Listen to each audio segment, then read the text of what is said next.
Hi కుమారి. Current లేదు ఈరోజు, అసలు ఇంకేం పెడతామలే అనుకున్నా నేను. ఓకే అమ్మా, ఓకే చిన్ని హాయ్.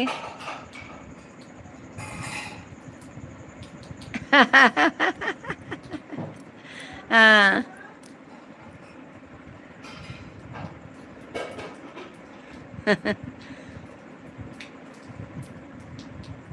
కరెంట్ లేదు, నేను అసలు ఇంక పడుకుందాలి అనుకుంటే ఇప్పుడే వచ్చింది కరెంటు. వంటమ్మ మధ్యాహ్నం చేసిన కర్రీసే ఉంటాయిగా, ఇంకా అన్నం వండుతా అంతే కొంచెం. ఆ, ఇంకా పద్దా చేయని ఇద్దరు మనుషులకి ఏం ఖర్చు అవుతాయి ఆ కూరలో. తినేసాం పెందలాడు, కరెంట్ లేదు అసలు ఇప్పుడు దాకా. ఛార్జింగ్ లైట్ ఉంటే దాంతో తినేసాం, వర్షం పడుతుంది బయట. స్నానం చేసి ఇక పడుకుందాం, ఈ పూట కరెంట్ రాదనుకున్నా.